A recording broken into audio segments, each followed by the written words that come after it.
So today's panel discussion is a very interesting theme that we have, put up out there. It's called the evolving mandate of chief audit executives or heads of audit. It's very relevant, we thought, to discuss this because everything is evolving today. And this August gathering, let me just welcome you all on stage. I'll do a brief round of introduction of our distinguished panelists. And let me welcome all the esteemed guests here, so heads of audits, heads of risk leaders, chief financial officers of various organizations have gathered here to hear what's happening on the audit side and how chief audit executives have to kind of enable themselves in this, kind of evolving, dynamics of the global economic scenario, right? So let me just quickly welcome Mr. R. Anand. Mr. R. Anand, Anand Raghavan is fondly called of. He is distinguished chartered accountant with over 30 years of experience in financial services, regulatory advisory, and corporate governance. A former partner at Ernst & Young and a senior leader at Sundaram Finance.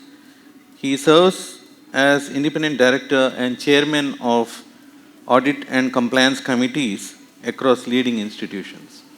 Welcome, sir.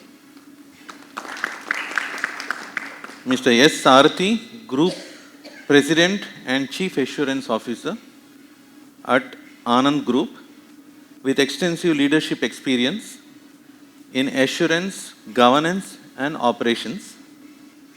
A qualified chartered accountant, cost accountant, and a company secretary. He drives the internal controls, audit transformation, and operational excellence across the Anand Group. Welcome, sir. Mr. Phani Kiran, Head of Internal Audit at MRF Limited. He is a chartered accountant and a certified fraud examiner. Has over 23 years of experience in assurance, audit, internal financial controls, ICFR, SOX, compliance, whistleblower, and forensic investigations. Welcome, sir. Mr. D.K. Giridharan, partner at ASA and Associates and director at Corporate Catalyst India Private Limited. Mr. D.K. Giridharan is a chartered accountant who has experience in audit and assurance practice, over 20 years in Pricewaterhouse, and now for the last 14 years with ASA and Associates. He has mainly worked in sectors such as technology, telecom, automotive, and other manufacturing sectors. Welcome, sir. Thank you. Mr. Gopakumar is a seasoned technology leader with over 30 years of experience in governance, risk, and compliance, enterprise solutions, and digital transformation. As a CEO of Vardaan Global Services, Vardaan Data Services Private Limited, he leads AI-powered compliance innovation to strengthen organizational risk governance and regulatory compliance. Welcome, Mr. Gopakumar. So with this, I'll just try and set the context for the panelists to kind of talk about the expectations or evolving mandate of chief audit executives. I thought I'll just lay the land in terms of the landscape on which foundationally we'll all talk about. So when we talk about evolving mandate of chief audit executive, one important thing we'd like to kind of first pause and ask, what exactly is evolving, right? The evolving part is the profession evolving? Is the stakeholders' expectations evolving, or the world itself is evolving, right? Maybe all three are good to talk about. And because this mandate of CAE does not change in isolation, right? It changes with all this combination of factors. We are in a phase of geopolitical turbulence, right? You have, first I would like to touch upon tariffs. 50%, 25%, 18%, 10%, 15%, you wake up in the morning, you have a new percentage. So when you send the goods to US, and at the port of entry, when somebody is receiving it, that's when you determine the percentage. What happens to the exporter? Be it somebody from Tirupur or from Gokuldas exports, I think it's a nightmare for them to kind of manage all this tariff tensions that's happening. Beyond this, I also think that there is global imbalance, right? In the last 20 years, we have not seen anything like this happening. Suddenly, we are like, put into this pot where we kind of see everything is changed. The change is so magnanimous in terms of the things that everybody needs to look at. There is tariff, there is cross-border problems, there is macroeconomic problems, there is protectionism. Earlier it was globalization, now it is protectionism. Now all this is changing from a global standpoint. At the same time, supply chain disruptions, right? For 2 decades, supply chains were built for efficiency and cost. Now it's all about resiliency, right? It's changing again. I mean, we don't mind cost being high, but we can't buy from China. We can't buy from this country. We can't buy from that country, but we need to be resilient. And we need to find things like rare earth magnets or, these minerals which are very rare to get. Companies have to now think about how they kind of source, from where they need to source, and kind of how they are going to build up this supply chain, for a long term. So all this is changing from a supply chain standpoint. If you come to regulation, there is an accelerated pace at which regulations are changing. Labor codes are changing, right? And companies have to make provision. They never knew this. I mean, 1 year back, they didn't know it. Today, suddenly your balance sheet P&L is getting hit by all these provisions you need to create. A lot of companies are still struggling to understand what is exactly the provision I need to do. I speak to a lot of companies, they said, we have just done a provision based on estimate that will get changed once April 1st comes. And a lot of people are still not prepared fully. A lot of consultants are still working in listed companies. So there is data privacy laws. Again, we are grappling. Financial services companies are really looking at where my data resides. They don't know where the data resides. It's all over the place. So how do you implement DPDPA when you don't know where the data is, right? I mean, all this is happening. FDI is changing, right? It is changing rapidly. SEBI regulations are changing. LODR reporting is changing. RBI is issuing, circulars left, right, and center, right? I mean, for financial services companies. Then there is data localization, AI governance. All this is coming from a technology standpoint. There is also environmental pressures, right? Environment is no more like a climate change that somebody, is reporting for good to have. Infosys used to record 10 years back. Is the first of the companies which said, we will openly adopt GRI, reporting mechanism. We will openly take SDG goals and all that stuff. Now it's become a mandatory requirement, and RBI has also released a draft, ESG guidelines, which green financing and all that is happening. So now these also are components which have taken a financial angle, a reporting angle to all of this, environmental reporting. There is this biodiversity, there is waste management, there is energy consumption reporting, there is community development. All that is now becoming part and parcel of the business that you need to do. Ethics, governance, and all that, ESG, right? Metrics to report. Last but not least, technology. Technology is evolving so fast. Yesterday, they reported Cloud Cowork. Today, some competition reported Perplexity released AI computer, right? I mean, there's a new tool, they said, now computer is released, and their computer does, all the sub-agents get activated. You just need to give a task. There will be hundreds of agents working for you. So there is a technology, evolution that's happening, and companies are, by the time they kind of adopt one technology, something else has come already. So where do they put the money? I mean, how do they make a budget? Can they make a budget for the next 2 years, 3 years, 5 years? Can they make a strategy for next 2 years, 5 years? Technology is no more a IT risk. It's become a more enterprise risk, right? So with cyber and cyber crimes and cyber attacks, the companies have to look at this. Add to this all this commodity, exchange rate, all these financial risks that you are talking about, right? The question is, how far has it evolved Are we structurally prepared for it? And what must change, next? So with that context, let me invite our distinguished panel to share their perspectives. Maybe I would request each of you to take about 5 minutes, talk about evolving mandate of CAEs from your experience. You can touch upon areas that you are comfortable with. Feel relaxed. This is our tribe. This is our community. So speak openly.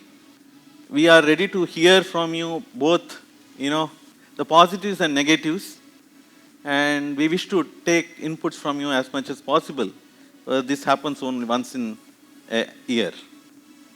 Thank you. Sir, Anand sir, maybe you can. Yeah, okay. Mr. Gopakumar, you can talk. Okay, can you hear me? Yeah. Right, okay. So, thank you for making me part of this panel and being part of this eminent group. The disruptions that you talked about, whether it is sustainability part, your supply chain risks, financial. Am I audible? Yeah, a little louder. Okay. Okay. Can you? So, all the disruptions that you talked about that you are all changing overnight, that is going to stay. That is not going to go away. That is not that's a new reality that's going to happen. What is we feel enterprises need to embrace is that knowing that that is going to be the reality, everyday tariffs are going to change. Somebody today, if you see, there was a sustainability lawsuit and somebody agreed that the funding that was given was fraud. So there are questions emanating out of whether the climate funding that are happening are real. So, every day some such of those events the notifications are going to come, and it's one way or the other going to impact the way you do business in the domestic market and also in the international market. What we feel as a GRC, a compliance-led focused organization can do or can help enterprises that help your chief audit officers to be aware of the data that you have collected over the last 10 years, 20 years, how you have behaved in the past, what those behaviors have resulted into, and doing what-if analysis going forward, how it will behave, what's going to be the scenario going to be. So that's the model that we can help organization to build into. Chief executive, business executive, today, earlier it used to be only compliance and only certain framework level audits, only control level tests that you do retrospectively. Today that is not enough. You have to look at what happens 1 year from now if these data point changes, my capital infusion that is happening in certain products, my cyber security investment that are happening in this product, my IT investments, the mine that I'm going to buy in certain African country, what impact that is going to have my overall environmental impact, what's going to have on my reputation. So all those elements that you have to. So you need a proper tool with the data in place to help you make that decision. You no longer can say, I will do only compliance. You have to be a CRO officer. You have to be a CC officer. You have to be a chief. Every function that that event demands, you have to become and think from that person's angle and then make that decision. And that's where AI come in. AI is just a mirror of you. It is not something that will do magic wand and will give you something new. No, it can only tell you what you have been doing so far. Based on that simulation, it can tell you how it will work, how it will show you certain parameters change. And that's where you can become. Earlier, if you look at those what-if scenarios, ABC analysis used to be only with 20% sample sizing. You, out of the 100%, you will take 20 samples and you will do.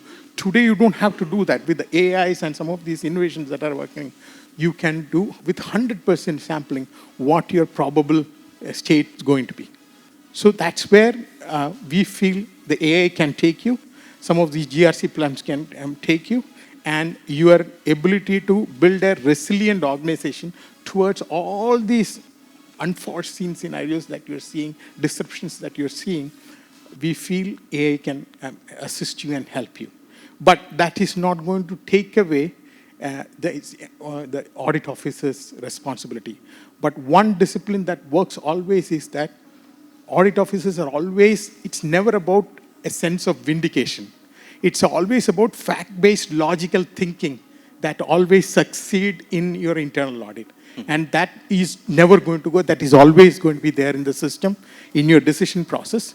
These tools will only help you get to the data, and you take that data and summarize back to your board and your senior leadership team. I feel that's where it is. And even if you take away, the question is, what happens if you take away the internal auditor out of the picture? It might slow down. You will never be able to understand, what the scenarios would have been if had I seen this data coming. So it is very important that internal auditors, chief auditors are armed with tools like any GRC or any platform that can provide any AI platform. That way, the decision process is building towards a resilient organization exists. That's my view. Thank you. Great, thank you. So, yeah, I can probably. Good evening all. Thanks for your inputs. So I wear sort of two hats, one on the assurance side, another on the operation side. So I get hit from both sides. So when we talk about assurance, then what are the views from the operations and those type of things. So definitely, like you told, we are moving towards an era where change is a everyday phenomena. Like what we have seen in the past, I don't think it will going to replicate in the future. It can be much more rapid than what we have seen so far. So maybe whatever you have categorized the various forms of uncertainty, some of them are like flash floods. Many of us have not predicted the tariff will change.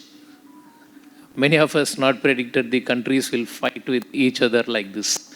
So these are all risks which are like flash floods. It will come. The ability of ours, how fast we react to it, how fast we change our systems to react to these type of flash floods.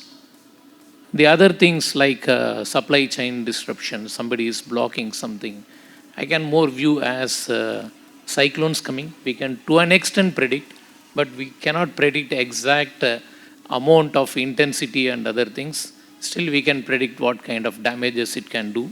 So we can try to do some damage analysis ahead of time, like working ahead with multiple supply sources, different type of alternate products which we can use. Those type of things which we can think of. Others is normal monsoon rains. So yeah. And over a period of time, probably we have mastered those things. Where we are moving from is control, document, evidence. So CDE, we are further moving to governance, high risk areas and insights. So this is what the management wanting from the assurance team. What are we doing on governance side to support them? Are we capable of getting the high risk areas in advance and address them? How we can do it? Any comparisons? Then we have to give the insights. That is, insights is maybe the benchmarking of the industry with others. What is happening in the other industry, whether it can replicate to us. Those type of studies, if we can do and apprise the management, it will be beneficial. So two types of benchmarking. Maybe some example I can give. One is the business benchmarking, many people we keep on doing. Another thing what we used to do in our organization is we do a audit benchmarking, audit practice benchmarking, what we are doing. So fortunately, we have around 25 companies in the group with several overseas joint venture partners who are majors like Value, Dana, Male, and those type of people. So once in every 3 years or 4 years, we do a benchmarking of what the global majors do for their audit systems and risk analysis. So that gives an opportunity for us to evolve our system of how we assess our risk periodically. So this is what I can say. So this is like you say, it's every day we get a new normal. Our agility and the speed to respond to that is going to determine, and the expectation of the management is only going to go up. How well we use the technology to our advantage. Like there is no need of, even we take 20% samples now, you say automated. So we can, its assurance is more. We can do automated controls. How fast the companies move the key control areas automated. Currently also, I don't think, I can say in our group, maybe around 30% of the key control areas are automated, even today. It is highly dangerous. We are keeping a target to move around 50% in next 2 to 3 years. Again, it is dangerous. So we have to move to a situation, the key control areas for various enterprises, at least 80% plus should be automated controls. That will give more assurance. That will give us more time to do other studies, what I earlier explained of understanding the risk and responding in time. That's my take on that. Thank you. Thank you. I think both the earlier speakers have given a very wholesome presentation of the issues on hand. I am only taking a cue from what Giridhar mentioned. It almost presented a supplementary budget of India for 2026-27. So elaborate it was in terms of the various contours that it presents in front of us. I was thinking to myself, 40 years back, if we were all sitting in this room and discussing internal audit, what we would have discussed 40 years back. 40 years back is what, 1985? The year in which I qualified, let us say. We would have discussed internal audit in terms of how do we look at all the transactions accurately, perfectly, 100% vouching, supporting evidence, no technology of course, ensuring that every record is perfect A to Z. That was the expectation of the audit 40 years back. And why was that the expectation? Because the promoters of 1985 were spending enormous time on internal audit. Whether the promoter chairman, promoter MD, he will sit with the internal auditor for hours to understand how things are working, why this issue was left out, why this mishap happened, why this 2 rupees fraud happened. That was the situation in 1985. Now today the whole pendulum has swung to the other side. Nobody has got the time. And therefore we are looking at systems, controls, third-party verification, some other alibi to protect our skin.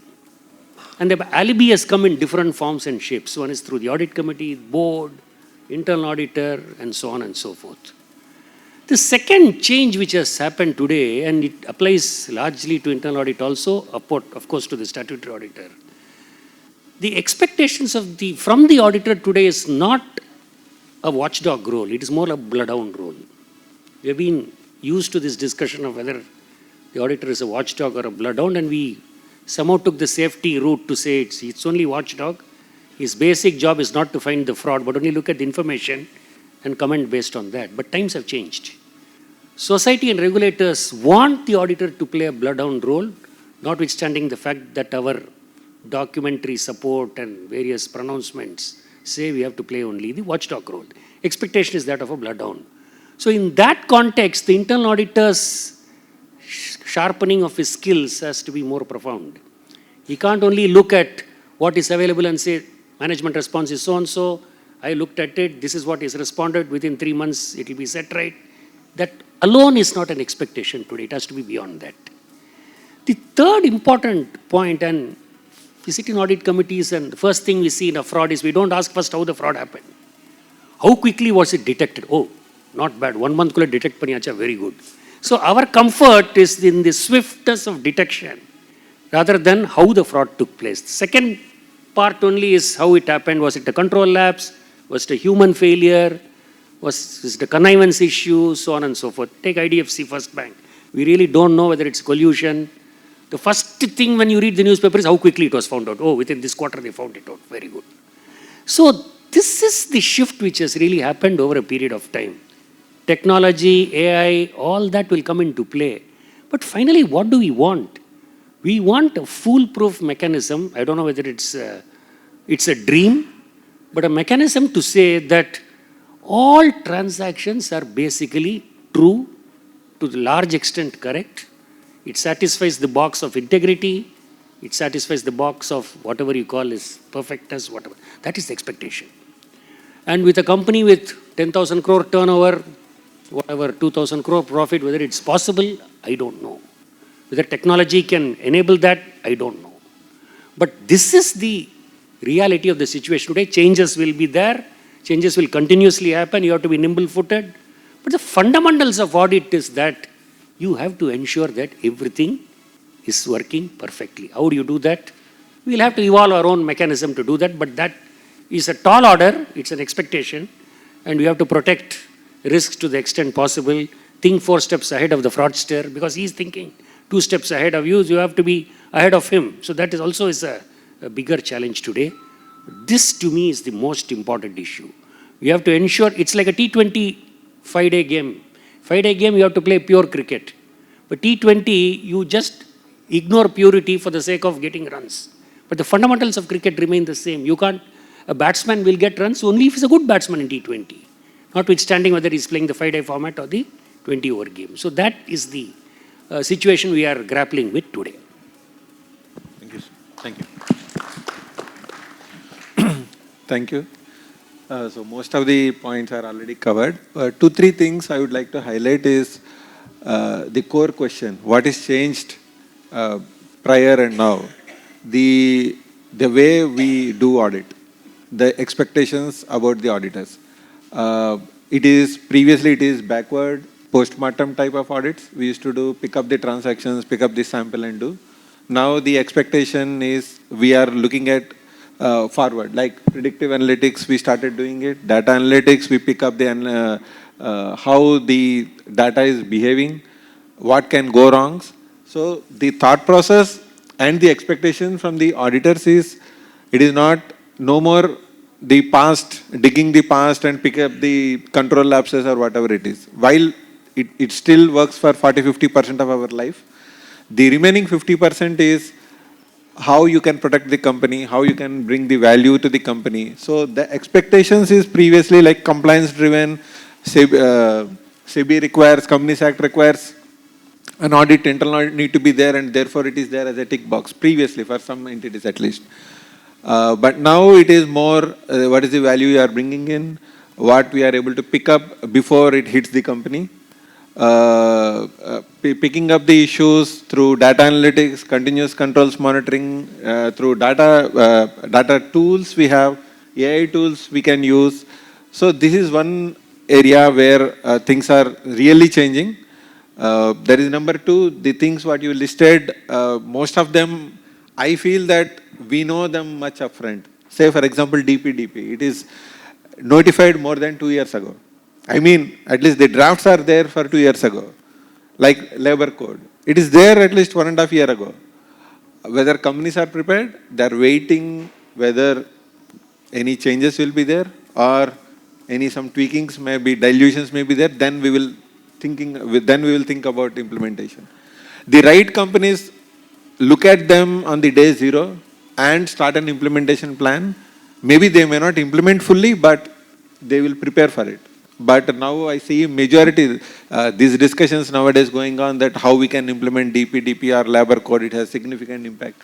I know many companies in Chennai and of course in India where there is no impact because of the labor code, because they are already prepared 1-2 years ago. So it is on the organizations how they behave to the changes in terms of the auditors. Okay, they are not preparing. Can you nudge it?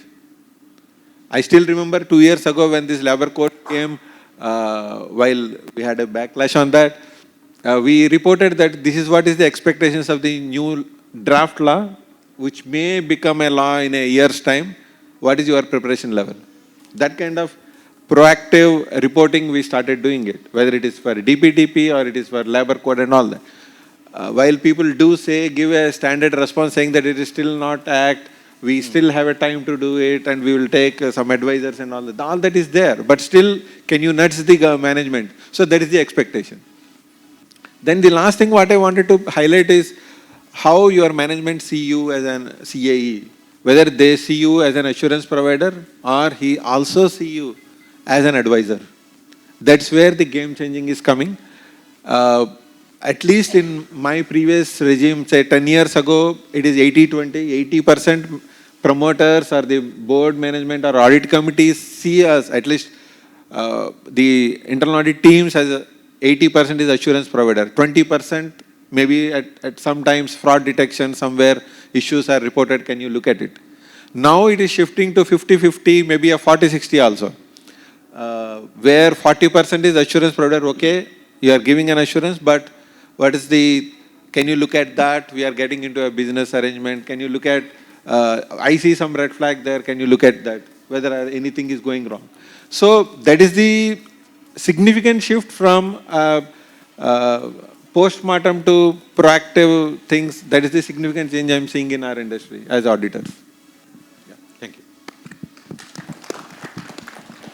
you. Good evening, all of you. I am a stat auditor, so I am in the midst of all internal audit group, but before coming here, I thought, let me think about the commonalities and relevance between a stat and internal. I will quote Mr.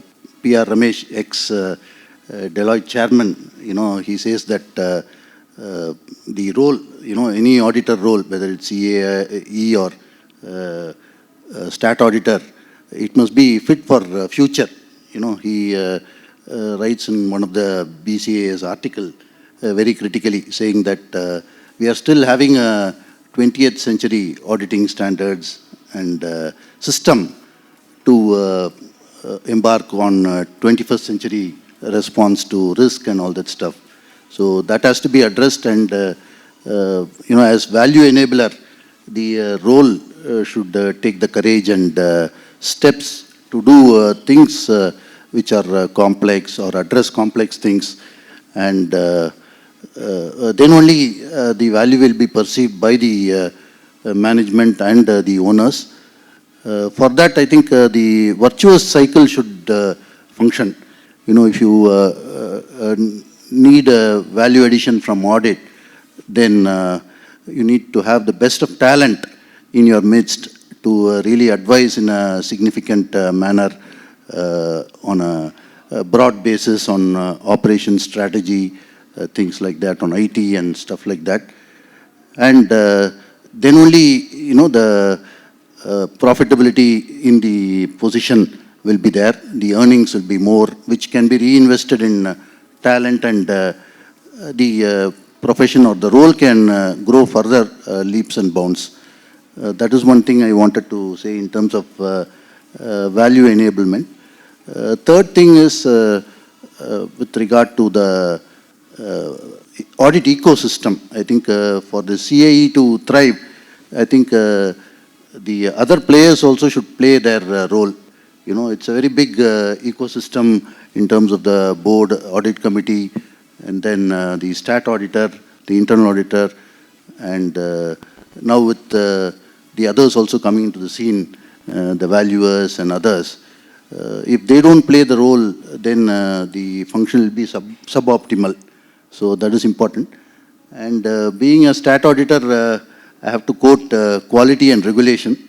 So we are quite familiar with this Donald Bryden report on audit quality. You know, he says that quality is not broken, it only has lost its way in the process. Like Mr. Anand said, those days we used to smell problem. I think we used to remember Sherlock Holmes' famous saying, why didn't the dog bark, and suspect or show professional skepticism. And then audit was expectation, in those days. So many of those things, I think current gen has forgotten, which have to be reclaimed for quality to come about. Lastly, I fear whether internal audit would get into regulation mode like stat audit. I think Mr. P.R. Ramesh in that article also mentions that, possibly the profession of internal audit also will get into the hands of the regulation. I think more and more with me doing stat audit, I feel at the end of the day, regulation is value also. Thank you. Thank you, sir.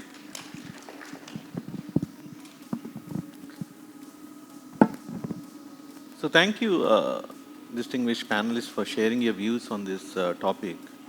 I would like to take up some very pointed questions and then probably each of you could respond to it. And then we'll open it up for other audit heads to kind of bring up, and probably we can have, this is more a round table, though there's no round table here. I would like to kind of request the participants also to kind of contribute and ask questions, and from the audience you can also respond, because that's how it enrich our conversation. So yeah, I mean, from a point of view of, let me come to Gopakumar sir, from a GRC technology standpoint, right? With the proliferation of GRC platforms and AI-enabled tools, how should CAEs evaluate and adopt technology without becoming overwhelmed? Right. Right? I mean, there's so much of talk going on. Today, if I talk to all the audit heads, it's very difficult to kind of, fix on to some application that they can adopt and then start working on, because every day there's some change. And every day there's so much of information being shared with the audit heads. It becomes, and then there are a plethora of tools and technologies that are thrown in front of you, right? I mean, you can, if you go to any organization today, they'll say, are you using Copilot? Are you using ChatGPT? Are you putting all this? Are you getting all that? Is the report coming out from your GPT? And these conversations are becoming like very frequently talked about, saying if you're not doing it, you're like, you're not catching up with the age, right? So I just wanted to point this question as, are we getting overwhelmed with all these tool technologies? We don't know what to do. We are doing a mix of things and then doing something around and trying to get benefit out of it. Nothing wrong, but are the CEs getting overwhelmed? Right.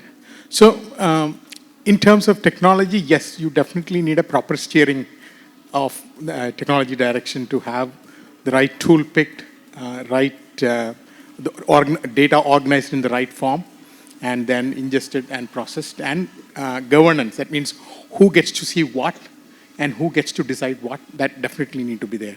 But when it comes to GRC technology today, if you look at an organization, it's not, you no longer have a singular domain in focus. You have to have your financial reporting, you have to have your DPT, your privacy, your sustainability, cyber security, international trade relations, and depending on whether you are in the mine business, shipping, marine business, you're in the healthcare business, depending on whichever vertical you are in, whatever domain of framework that is applied to, you need to manage. And more than that, some of them are overlapping.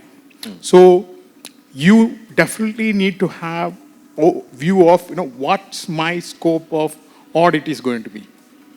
And then decide, okay, which are how do I decide which framework I go to and what tailoring I need to carry, so that I'm not going to comply with all the regulations that these bodies are mandating on me. No, I will have my own tailoring. I will have my own tamed controls that are applicable to me today, depending on the line of business I am in, and how I will do audit and how I will report. If there are gaps, I am happy to hear. And with that in mind, obviously there are tools in the market today that can help you, especially the tools like ours, that way it can accommodate all these domains in one single place and have either a control-based auditing with either a 100% sample testing or with a 20% sample sizing, either through retrospective audit or through prospective audit. So you can decide how you want to conduct the audit and things like that. Now, with the uncertainty that we talked about, there is definitely a cultural shift that is required in the audit business, a cultural shift required in the way change management is brought in. Today, change management is not just about regulatory change. It's the business environment change that is. It is the way you deal with the suppliers that you deal with, what is being pushed at. So you need to look at all these elements and then pick a tool that are capable of doing all these in single place. Otherwise, we have interacted with close to 10 or 15 large enterprises who are into diversified business. Now, when we look at their organization, they have mushrooms of application managing all this. But what they struggle today is their board has no singular view of what my risk exposure is. Their chief executive officers are struggling to find, okay, what my top 10 risks are, whether this single cybersecurity risk is going to have this cascading effect. There is no single tool in those firms today. So obviously, when it comes to an adoption of a GRC platform, adoption of a cultural change in the way GRC function, audit function is taken, you definitely have to look at an overarching strategy. What overlapping principles are in place that determine the way my compliance is reported to a regulator, reported to a statutory authority, reported to an internal audience, who has impact on how I do function. So you definitely have to evaluate tools that are, Right. But on top of all this, AI is very important factor here today, because when there is a human in loop, there is a limited amount of verification an individual can do. Even though if you look at banking transactions today, some of the banks perform more than 4 billion transactions. Take UPI, for an example. You have almost 1.7 billion transactions happening in a single month. It's absolutely not possible to monitor, audit every transaction that are coming. So you definitely need AI in picture, because the scale at which you need to perform, only AI can perform. Right. Human cannot perform. So AIs are important, but they are not going to do any magic. They only can do scale. It only mirror you as an auditor that you have been doing. It can only mirror what you have been doing. You can teach him, the AI, what to do, and it'll just repeat. And any inferences, any advancement steps that it can perform, it will always come back and tell you, hey, I found this new way of doing it, or a new scenario, or new pattern that I'm noticing. Would you like me to explore this, either through a control testing, or through a risk treatment, or through a risk weightage strategy? You name any part of the GRC principles that AI can come back and tell you, and you train and improve. So when you improve, when you train provide a feedback to the AI and tell you, okay, this could be a new way to do, this could be a new way to do, that's how you will improve on this one. So AI is definitely required for all this organization. Overarching, multi-framework enabled GRC platform required, because they're all connected. Yeah. You can't singularly work on single platform and get all the... So for a board's view, for a C-level view, you definitely need to carry a proper study and then decide a proper tool. So that's where I come. Thank you. I would just like to add please. two things on this. Sure. From a regular internal audits perspective, Right. probably what we should also look into in terms of the tools, or right tools in terms of the data analytics. Because earlier we used to do a sample of 20, 30, 50 and give an assurance for whatever areas we are auditing. Now the shift is to the population-based data analytics and then issue. So what kind of data analytics tools you use, what kind of skill set your team need to have. It is also another challenge. Yeah. So at least for my team, what we ensured is I have a data scientist in my team who can look at and do some Python code for analyzing the data. So that kind of upgraded skill set we need to have in our audit teams, just to ensure that all of us are on the same page. I'm just bringing this topic. Sure. If you have to use tools effectively, we also need to have appropriate skill set within our teams. So either we or we should have somebody within us, within our teams, to ensure that we do right things in a timely manner. Thank you. So Sarthi sir, from an executive management perspective, from how can CAEs build trust while still challenging the business when needed, right? I mean, many times when, practically when we go and talk to business heads, there is some reluctance in terms of sharing information. It still continues. I mean, to the depth in which internal auditor need to be aware about. So there's a trust factor that what value addition you can do when you don't know anything about what I do, right? I mean, that's kind of challenging question there. So how can CAEs and their teams build more trust with the leadership, with the board, with the management and business heads? What do you think as an executive management, what do you suggest that we should do that to kind of gain that trust and confidence?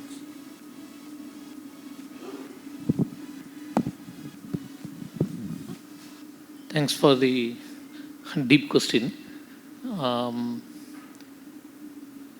The management board, everybody looks for a value proposition. Maybe I can give some practically what we have done rather than more explaining by theory. When we restructured our internal audit department, so one of the theme what we have taken is what is the value we are adding for the business. So apart from this control, assurance, all those things, we do a lot of benchmark of practices between the companies. And we have taken cost saving areas identification, whether it can be on toolings, it can be on the material procurement, those type of things. So we constantly work with them, and every year we keep delivering a huge amount of savings to them. Of course, it has to be implemented by accepted by the respective company finance controller and implemented. Over a period of time, and also we have structured two things. One is that auditee will give a feedback on the auditor, on how we did the audit and the scope of implement. Similarly, we give the feedback on the auditee. So it is both ways. Mm-hmm. So that has created, they can evaluate us, we can evaluate them. Okay. So it is a both-way process, and we appreciate wherever the control system has improved and all those things. Out of the total marks they get and all those things. So they are also enthused. There is giving of the data, how fast they act on the observations, those type of things.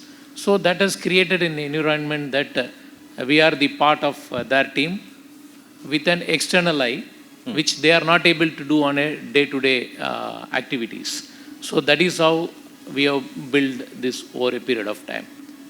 In addition, from the management side, what they have done is, the internal control and this being one of the key functions, some portion of the bonus payout is based on the internal audit score of the company. So all the 25 companies, say 5% of their annual bonus is depending on this. So that way management also strengthened the CAE's hand, so that the people also pay that much of attention to this function. So this is the way which we have tried to build the trust by providing the value proposition, creating an environment of both-way evaluation, and the management support. Over and above this, I earlier also told, we have many joint venture companies. Since we keep discussing with them on the global audit dates, they also know our process. We go and explain them, understand from them. Over a period of time, what happened is that we audit the joint venture companies, what we have with them. After seeing our process and all those things, the overseas global head of the audit, they asked our support to audit their own 100% entity in India. So this is the trust we are building on by way of constant practices and also giving a value addition proportion, and the methodologies what we follow over a period of time and keep updating it. that is happening. And whether it is a SOX-based audit for US entities, now it is Korean companies have a KSOX audits. So they seek our support to, instead of giving to the external auditors, some of you are practicing, don't blame us. So some business will take it away from this. So internal audit we are. So they take our support to and strengthen their hands to do the audit. So this is how the trust is built. It is a two-way process. So it takes time. Yeah. So I can say the experiences create belief, then belief creates action and then results. So that is the thing which you have come over a period of say maybe 6 to 8 years of time period. Right. Anything specific maybe I can add. Yeah. See, one more factor which has led to the trust becoming stronger now than what it was earlier was, today even the front-end business people attach importance to audit because the valuation of a company is a function of business, EBITDA, profitability, and also your quality of audit and governance. That everybody knows. Particularly if you're a private equity invested company, the investors attach a lot of importance to governance, and that everybody knows today. Yeah. So therefore, the business heads also knows that he can't fiddle around with audit now. Because the valuation will come down. If the valuation comes down, his ESOP value also is coming down. All of them are now partners now through ESOPs and various other schemes. So to that extent, the trust is becoming stronger because all stakeholders want the company valuation to be protected. Great point. So one additional point on what he already mentioned, it is on the question of the trust and the assurance, right? So where we will fight, should fight, is on assurance part. On the advisory part, you need to co-create. That's how I largely distinguish. Wherever it is an assurance, we cannot give up or compromise. If it has to go to the highest level, let it go. If you have facts around whatever you are talking about, then you have to fight till the end. If it is an advisory, there is no scope for fight. It is a co-creation. Together we need to create value to the company. So that's how we distinguish the things. Okay, great point. Sir, Anand sir, from a board perspective, I just wanted to have a question. What additional expectations do you now place on the CAEs that were not prominent a few years ago? You probably touched on few things, but as you are sitting in as an independent director in many boards. Nothing dramatically different than what it was earlier, but except that today we want the alarm signals to come beforehand, not after the accident has happened. Is it coming, sir? Sometimes yes, sometimes no, but as I said, we are very comfortable to say that something has happened and you quickly found out. That time has to change. But yes, the expectation is that we don't want surprises. All of us want to live a life where there must be no surprises in office or at home, both. So therefore, anything that is really alarming creates a lot of problem in the entire board ecosystem. And therefore, typically what happens is the audit committee's chair or the other members spend a lot of time with the internal auditor before the meeting, just to understand what has happened, how has he performed his role, has the expectations been fulfilled. NAFRA also has come up with a lot of guidance tools on how these questioning has to be done. I think the crux of the issue is how do you actually scope out the internal audit? We spend very little time in scoping. Right. But we spend more time after the scope has been done, and then midway we come and say, no, you should have seen this. Maybe you could have done this better, but what did you do in April? You're asking this question in October. So the real action has to be in April, in the beginning of the year, when you scope it out clearly with a futuristic mindset rather than a historical mindset. And then see what best practices are there, incorporate it in the scope, and then see that the quarterly reports bring out what is the expectation of the audit committee to the auditors. Thank you. Sorry, I'm interrupting. Actually, when I'm preparing for this, it's intelligent. What I've noticed is we need to move on from annual audit plan perspective. It should be not daily. It should be very agile. see, probably 60-40, 60% can be fixed as an annual basis, but your audit plan should be very, you should be in a position to change it on a frequent basis in such a way that the emerging risks are addressed. We cannot say that 1 year ago I planned something, now emerging risks came and I will address it next year. We don't have time. Yeah. We have to be agile in this, and we need to change our plan or have that cushion in the plan in such a way that we address the emerging risks as and when you face it. So that is the new learning I have in recent past. I'll just add one point. Yeah. So this is where the tooling helps. So in some of the GRCs one of the GRCs that we have built, we have built AI Auditor. So you can perform, whether you want daily or periodical, you can perform 24/7 control audits, depending on the controls that you have defined. You can define clear scope, what time you want to run. So there are possibilities today. You can unearth any pitfalls that you see in the system with the evidences that are coming both from internal and the external systems. You have the ability to get it tested immediately and get the feedback. And the feedback goes back to the business heads immediately, and then fix the problems in and there. So that's some of the areas where tooling helps.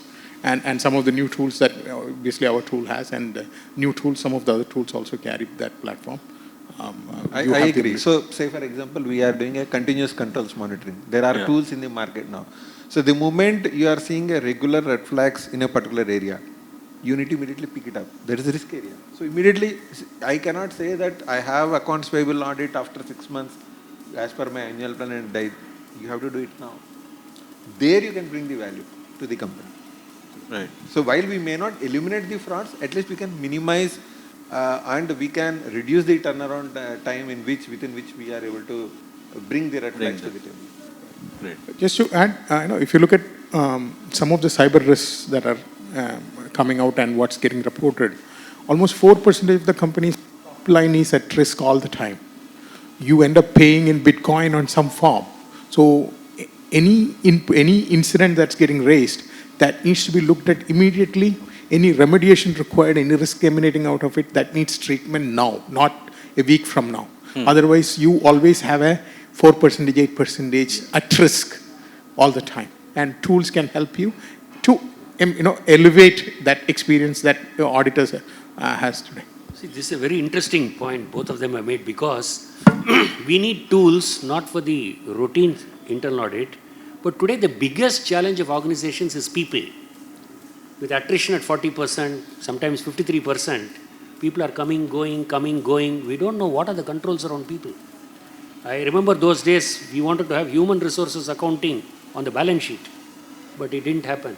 But people audit, are we actually doing human resources audit in an audit sense? See, we do it from a fair practices code, whether provision of gratuity has been made, those are all financial. But the non-financial part of the people side, today is the biggest risk for the organization. Right. Another point which I want to make is with this tool coming in, and as Vardaan was saying, that routines, are taken over by the machine. The human being has a lot of time to understand the business. That is the biggest challenge nowadays. Are we understanding the modern day businesses, the business risk, what is audit risk, what can go wrong, and controls which are to be mapped. The general auditor or the team can spend more time on those things and leave the routines to the tool. And especially on stat audit front, there is a lot of time available to grapple with matters of judgment, like are warranty provisions, sufficiently made. After using the tool for ECL, should there be anything more which we should take into account to take care of the impairment and things like that. So there's a lot of time available for the auditor in the current day quarterly audit scenario, with very minimum time at year end and quarter end when the results are finalized. In fact, for warranty provision, you can use a good amount of tools to expect what is coming in terms of predictive analytics. CAE and ML. Yeah. So, just a question from a CAE perspective. Do you get caught between assurance and advisory? Is there the whole expectations moving from CA just doing assurance to tilting more towards doing a value-enabled consulting work? Is that what is happening now? Like, Yes, they yes. expect you to, That is okay, one of the assurance is major given, changes. you have to do it, you have to do, but That is is it the moving major from changes. assurance to, Yeah. tell me what you can do over and above assurance? I mean, is that how you have been looked at? So it is like this. What we commit in audit committee once in a year as part of our annual audit plan, all that is formal assurance engagement. What we do more than that is management audits or advisory, whatever we bring in. I don't want to say it's a conflict. Generally, it is seen that assurance is more of a rule-based, compliance-based. The advisory is more close to the heart of the management, where we are bringing the table. Obviously, there is a conflict between the two. Therefore, when we do the audit plan, we need to be based on, of course, past experiences, whether you wanted to 60-40, 70-30, how you wanted to commit your audit plan. I can tell my practical example in current year. I have told my audit committee that I am not able to fulfill my committed annual audit plan because my time is going in the management audits or the advisory. But I have to tell that. Probably next year when I plan it, again that percentage I will reduce. But that is the reality. If you keep on doing only the assurance and provide management only on the controls framework, that is not sufficient in nowadays. That is the reality. How you utilize your resources, your team members in such a way that they bring more, in addition to the assurance, is the game changer. Any views? Maybe I can only talk on the practical aspects again. I fully agree we have to do both on the assurance as well as this. We keep looking for what are the new things which we can do for the management. Recent exercise, what we have done is the Department of Revenue Intelligence. So what the Department of Revenue Intelligence is doing, what type of cases they are detecting. So we are engaged, of course, we are not done on our own. We engaged, taken support from one of the leading professional agencies. And we try to work on full indirect taxes. What are the different types of cases emerging? And what is the applicability to our own organization? So that we have identified and the various factors which we have put. And that after going through that full process for one company, we have cross-deployed as audit point to be checked for the next audit. So it also helps us to improve our audit standards and also help the companies to aware that what type of data is being analyzed by the government, what sort of show cause notices they can come out with, how we can be prepared for those in case it comes. Those type of this past period we cannot do anything, so we have to get prepared in case any violation has happened.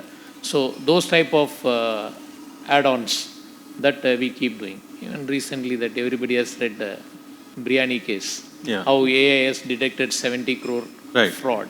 So I read about biryani case. So 70,000 crores. 70,000 crores. Hyderabad biryani.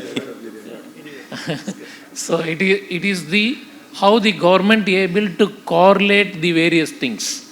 So that is what. So every time what we are coming out now, we have to see what are the things in this case government has correlated and whether that will impact us in some way. So that study we will do.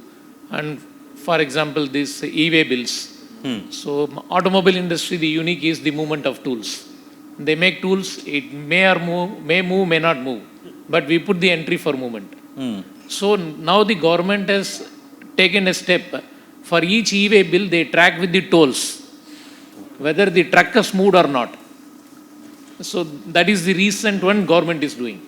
So now we have to take it, what are the transactions which we have done in last 2 years, how we have done, how to protect.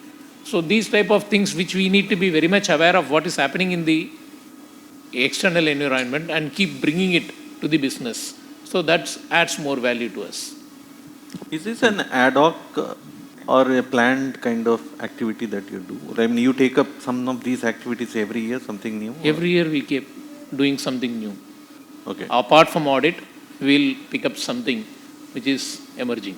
So that we added ESG, we had the ERM audits, so those type of things. We are more seen as a business partner by the enterprise. So we have to be playing that role to them. Otherwise, it's only control is not going to sustain. So we have to add more value apart from the control. Interesting. Thank you. So, from an assurance perspective, there is increasing regulatory scrutiny, ESG expectations, cybersecurity risk, and AI-driven disruption. So, is the pressure on assurance partners fundamentally different today compared to a few years ago? And how do you see getting a comfort from what internal auditors, all the organizations that you go and sign as a stat auditor, what kind of reliance you place on internal audit? What level of reliance that you place on internal audit saying, oh, this internal audit is very good, this internal auditor head is good, this plan is good, so I am comfortable, I can sleep well, I can sign this balance sheet. So has this, how far you have been able to trust the internal auditor, and what gives you that trust? Yeah. So two questions. One is whether regulation has put pressure on the assurance partner, and second is how we use the work of the IA. Internal auditor. On the first account, there's definitely a lot of pressure because of the regulation, because of NFRA, the PCOB, which is the mother of the stat audit regulator. So it has helped up the ante. As I said, the regulation is definitely value nowadays. Firms around the world and India have put systems and processes in place. And the way the auditors think and act has changed. The behaviors have changed. Jokingly, Mr. P.R. Ramesh in that article mentions the eminent surgeon comes to remove the sutures only. So that's not the case nowadays, because there is concept of partner footprint, which the regulator and reviewers, peer reviewers are looking at. So what kind of guidance the partner and the senior members have given and all that stuff. I feel that is why possibly he has also written in the article that IA should be regulated. I think with that will bring about a lot of more engagement inside the team. And also you were asking about how are the engagements with the audit committee. There's hell of a lot now. NFRA has set out a series how we should engage on related party transaction, on ECL in NBFCs and banks. And in January, they have brought out a circular which should set out in detail the audit plan and things like that. So, which has put a lot of responsibility on the auditor. And I'm sure the IA fraternity also will go that line to increase its value addition and give that evolution to this role. And on the using the work of the internal auditor, definitely it is done, but not on significant risks. Significant risk, the assurance team is supposed to show on the work paper and in their doing the evidence gathering, and at the end of the day how they got the comfort. But however, their timeline meeting and the kind of magnitude of work will reduce if they plan appropriately with the IA team. So definitely at the year beginning and through the quarter, there is communication with the audit committee and with the IA, what they should do, and the stat auditor derives comfort. But then on the legal front, in India, the stat auditor is not allowed to look at the work paper of the internal audit team and get comfort. So that's a big impediment. However, there is a moral support in terms of those guys have done. So things should be appropriate, and accordingly the sampling or the precision level and assurance is planned when we do the amount to be tested and things like that. Right. Right. See, is it fair to say that today the documentation part of the statutory audit is not a mere tick of the box, but Yes, the sir. quality of documentation expectation is far superior than what it. I'll give you an example. If a company is reporting 8 quarters of losses and they produce before you a cash flow that the next 5 years is going to be completely bed of roses, you would agree normally because the management has given you a cash flow and therefore there's no reason for you to sit in judgment over that. But today I think the expectation is 8 quarters of losses, next 8 quarters of brilliant profits is untenable even with a spreadsheet cash flow, and therefore you have to question that. Yes. Is that the expectation today? No, I think you're right. Because of regulation, one anxiety on the auditor is to just ink, not think. So they document a lot without really doing the field work. That scare is there. As far as aspects like what Mr. Anand is asking on impairment and other things, where we have to review profitability of future years, there is a lot of challenge. And now the regulator has said we have to involve specialists. Just the general auditor is not sufficient. He must involve his valuation team to review the correctness or possibility of future profits in order to test impairment and things like that. So there's a lot of players, which play a part in the ultimate comfort taking, sir. That expectation of looking at the assumption for a spreadsheet is always, probably now it is reminded. So probably it is reminded. Earlier, it was more, like a checklist, for this you had this paper, right, the paper is there, tick, tick, tick, more. Now today, it's not mere tick of the paper, Yes. What is behind that paper? Yes, you have to argue the case, argue the But comfort. standards are same. See, for me, if I because I also a stat auditor at some point in time, that's why I'm saying always that expectation is there that whatever document you get, what are the assumptions you have for preparing that. If you have past 8 quarters losses, on what basis you are making next 8 quarters profit. So that assumptions, always we need to look at it. It cannot be just a tick box, neither previously nor in future. That is always there. Yes, it has Probably- to be scientifically done. That's why And it need to be- the general auditor would tick off, but then if you get a valuation expert, Yeah. hopefully he will not do that given his expertise. Yeah. Thank you. So I'll just open up for the, the distinguished guests here to kind of raise any questions that you might have, or we can answer it among ourselves. It's more about a CAE event. So appreciate if you could, have any questions, please feel free to raise it. And we could, as a panel, the panelists could respond it, or, the house could respond to some of those questions based on practices. Ramratnam sir, yes. This question is addressed to CAE of MRF. Yeah. You see, the quality of an audit depends on the quality of the internal auditor itself, the auditor. Unfortunately, in India, internal audit is not a glamorous profession. See, people don't join the internal audit department to make a career out of it. I think the turnover ratio of internal audit is very high. I want to know how you're dealing with it in MRF specifically, and what is your general solution to this problem? Okay, that's one question. Second question is, do you have a forensic auditor in your department? And if not, why not? Okay. First is employee exits, right? That's what the core question is.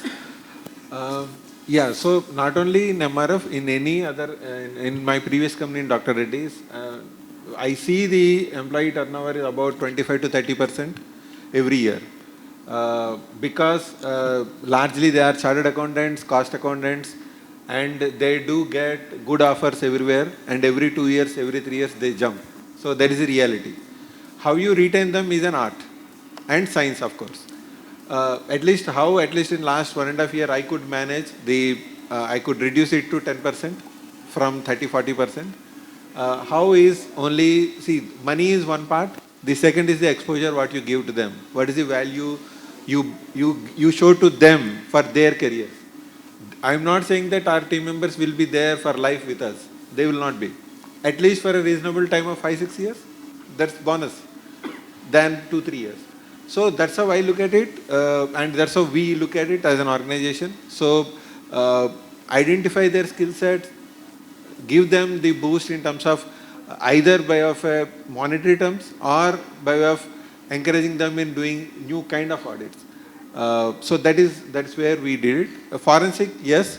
I myself is a certified fraud examiner. I have 2 team members who are specialists in doing fraud investigations. So we do special audits, what we call, while we don't say investigation, we do special audits on as and when is needed. So, yeah.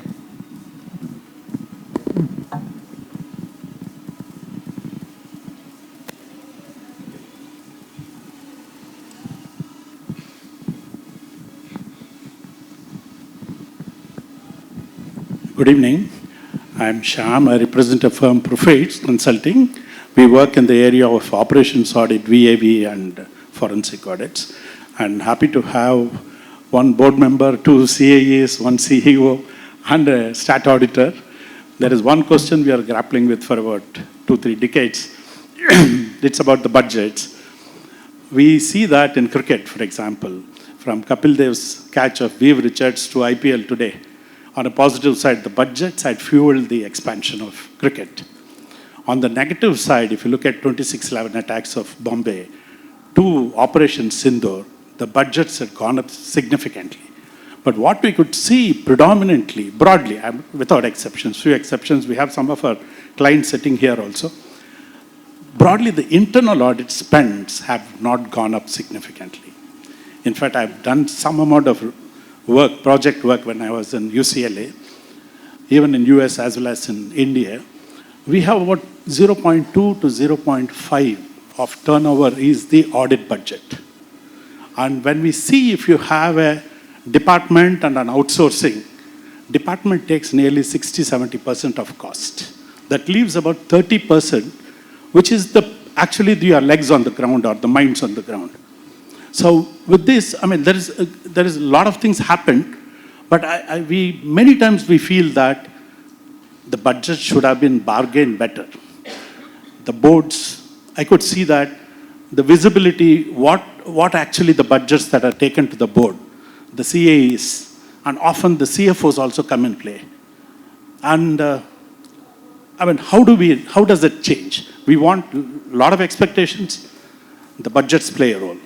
We had seen that in cricket, we had seen that in defense, we had seen that in industry quality. For example, quality, we work predominantly in manufacturing industry. Quality cost has gone up. But audit is also a quality. But that cost, we have not seen that happening. We'd like to have your thoughts on that. I just like to, quick response. What I have seen in my career is, if there is really a need, and management also believes that it is a genuine need and adds value to the company, they spend it. Whether you say audit, audit tool, audit resource, by whatever name you call for audit purposes, if they see value in it, they will invest. Whether it is 1 lakh, 10 lakhs, a crore. I have multiple examples in that. Previous year budget is 0, current year budget is 0, but still if we take them to a right proposal, and if they also see value in it, you are there. You will get the budget. See, one data point on this budget is particularly when you're mentioning about audit, I think you raised a very important question. Not only the audit cost, what are the overall compliance cost? If you look at the overall compliance cost in a company and put it as a percentage of either turnover or AUM, take State Bank of India balance sheet is what, 66 lakh crore, the balance sheet size, the largest bank. So what will be their compliance cost? I don't know, 1,000 crore, 2,000 crore, 3,000 crores, I don't even know. Which means statutory audit fee, internal audit fee, your entire compliance team fee, outsourcing fee, blah, blah, blah, whatever. Should be as a percentage of AUM, turnover is one yardstick that we are trying to figure out. I don't know whether it's the right way to do it. The larger the institution, the percentage of compliance cost to whatever size has to be much lower. For a smaller company, they can't even afford it, leave alone putting it as a percentage. That's one. More than budget, I'm more interested in the actuals. You can put any budget you want, but what are you actually spending? And whether the spending is for getting the desired results out of this spend, that is more important. That is a better measurement than looking at only the budget and then say we have a good budget and then we are fine. I don't know whether that's the right approach. As far as stat audit is concerned, you'll appreciate that especially in financial sector, NBFC, the guys take a lot of responsibility and the return is high. So they invest on quality and things like that. There is a sufficient budget. Even in our case, we fight with the leadership to say that we can't run audit like a loss leader. You have to give us this amount of HR cost and things like that. And the kind of responsibility the Companies Act has cast on the auditor, like 143(12) section, sir, on fraud reporting. They say that even if you suspect fraud, you have to report to the management within 2 days. And within 45 days, you have to file the ADT4 and things like that. So with that kind of responsibility on the auditor, naturally the returns have to be higher so that he can invest and really he can walk the talk as far as the laws and regulations are concerned. The strongest internal auditor for the banks and NBFCs is the RBI inspector. The inspection team is so strong today, they give very detailed reports, which actually is a substitute for the internal audit report itself, so in some sense. That's the way they have upped the game as far as the quality of inspections are concerned. Thank you for the insightful discussions. My question is, this is Srikaran from Standard Chartered. Definitely now the way internal audit function is looked upon is how am I going to kind of give a forward-looking insights rather than my own historical findings, right? And definitely these tools, techniques are going to play a significant critical role in terms of we kind of upping our game. But there is always these tools, systems sit on data and in terms of the garbage in, the garbage out. So just want to hear in terms of the industry perspective, in terms of the quality of the underlying data that helps in terms of we providing insights than in terms of sitting to kind of clean up the data.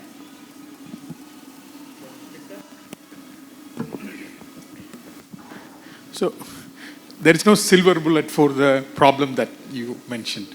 But what we have consciously embedded into our processes is that if you upload any garbage, you will know instantly it's a garbage. So that's a control function that we have enabled in AI and make that for every framework, every control that you have said you will follow, there is a set of expectations that either the statutory bodies expects or the self-imposed policies.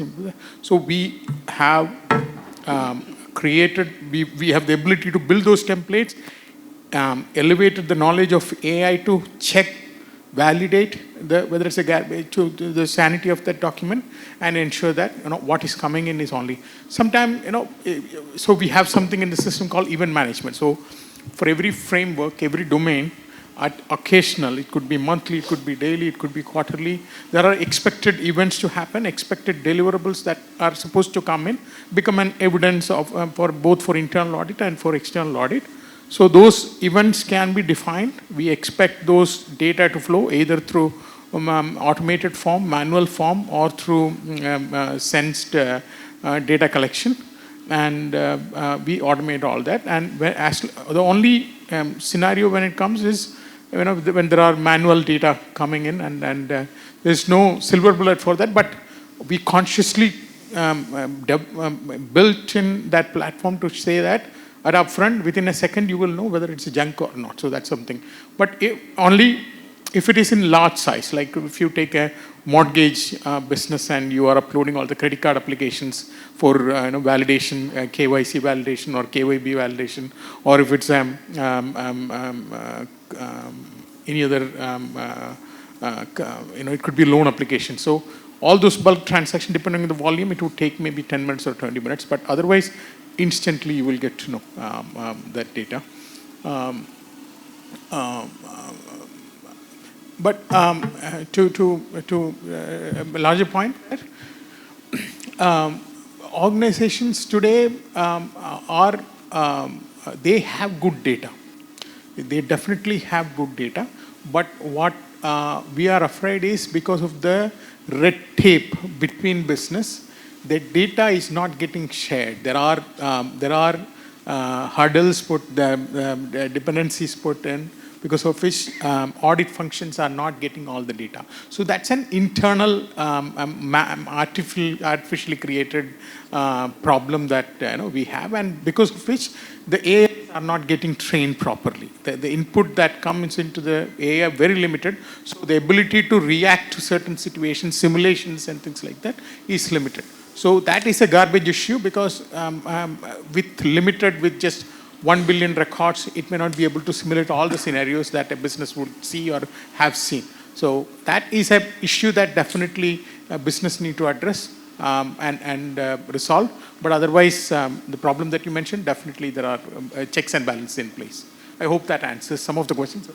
Thank you. We may just take one more question, then we'll break for dinner.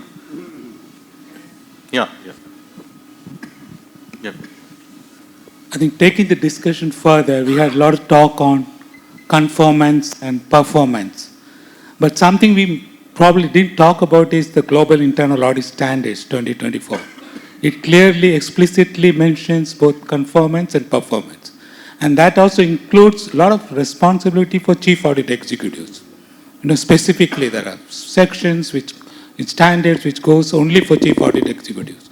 That includes teaching the senior management, board and audit committee what is the performance that they can monitor us. Yeah. Because they themselves, apart from other things, we have to tell them and educate them what is the performance that they can ask us to, not just how many audits are done, how many audit points are come, how many are implemented, more than that. As a contribution or something, somebody said value proposition. So but we didn't talk anything about it. So how do you, in practical situation, how do you give the audit committee or senior management or the board about the performance measures for internal audit? You answer that question. Yeah, so basically what I've seen at least is that now they are better governed. The audit function itself, as servers responding, it's a two-way traffic now. I mean, they are also well governed.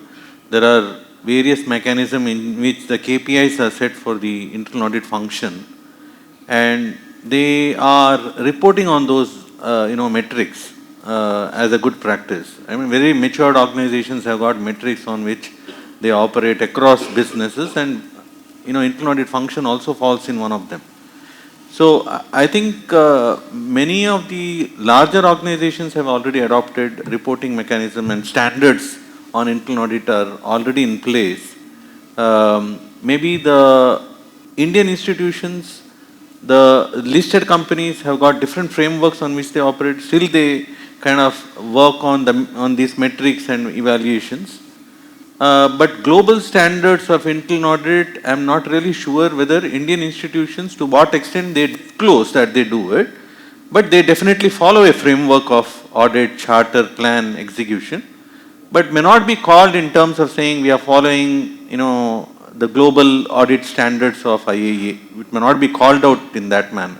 Yeah, I think one of the mandates for our institute is to get GIS across the board, Yeah. And that is one of the things we are supposed to strive and make people understand and get there. Yeah. Because the new standards have really changed the way it was thought earlier. Right. So today we have to have specific methodology to all that. Many people think the QAIP, Quality Assurance and Improvement Program, QAIP once in 5 years, mandated by Institute of Auditors as good practice, is needed. But that's not end all now. We have to do much more work. I didn't hear anyone speaking about it. That's why I raised this issue. Thank you. Sir, you have one last question. Sorry, sir had Anand sir, just 2 minutes. Yeah, I'm Satyananda Prabhu. Right. Listening to your deliberations and earlier deliberations today on technology evolution. So now, and listening to AI implementation, today probably we are in a situation wherein most of the transactions, whatever happens through digital. So we have data trial available everywhere. And as Mr. Gopa mentioned earlier, we'll be able to build preventive controls through AI. And probably here and there, if not preventive, it can throw out maybe exceptions and all that. And there is a GRC tool which looks at this. Now, in this scenario, should this GRC tool be the tool for the auditor, or should it be with the first line? So that there is a dashboard coming to them, they act on that. Probably there can be a very lean expert internal audit team which looks at whether they really act on that or not to provide the assurance. If that is the situation, then will the role of internal auditor be completely changed from an assurance provider to an advisor, like earlier we are also mentioned, and his skill sets required? Will it completely change for understanding the business better and then advising and providing the foresight to the management? This I just wanted to understand. So 2-3 things, sir, what you highlighted is, one is whether the traditional audits will change by replacing with data analytics or that outliers testing. That is number one.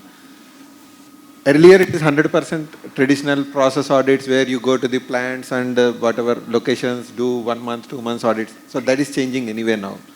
We have to move to the data analytics as well. So earlier it is 100%, now it is probably 40-60, 40% on traditional audits. Still you need to be there on the ground, look at what is happening, what is done, unstructured manner, what are structured, what is the data available. That anyways we have to do it. Maybe 100% to 40% it reduce. Remaining 60%, probably another 30% out of that, we need to spend time on the data analytics, reviewing the outliers, raising the red flags. That is there.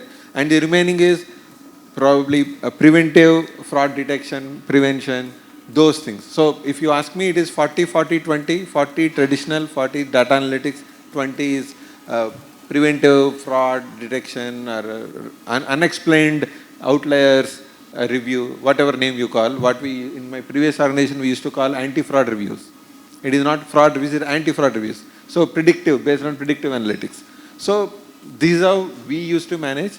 Probably other experts can throw some. One part of the question is relating to whether it moves to the first line of defense. I think we are moving towards that. So it's more of the whatever we talking of continuous control monitoring. So that more we develop these scenarios and it moves to the first line of defense, and lot of iterations of false positive and making a perfect system. One of the roles for the internal auditors is also to create an environment whereby the first line of defense is robust. So that gives more assurance to us. Then it creates an atmosphere for us to work further on this. So days are not too far away. Many companies will come into this of continuous control monitoring is the first line of defense. We have CCM implemented in few of our companies. We have another tool called state of health. So that also it is a self-checking mechanism. So we are working towards, when we are classifying the risk as high, medium and low, whether the low points can be self-audited and it can be without we going through that, whether we can get an assurance on that so that the time spent on the low audit points are removed. So those type of thinking which we are working on. So whatever you are asking, days are not too far away. So the first line of defense has to be enhanced. That is an environmental change. Whether we want it or not, it will happen. Thank you, sir. So with this, we'll conclude, and thanks panelists for spending a good amount of time throwing insights, sharing your experience. It's a privilege to have you all and sharing this wonderful evening with us. We'll break for dinner now, and let me just thank you all for this. No. Thank you, sir. Thank you. Thank you. Thank you, sir. Wonderful, sir.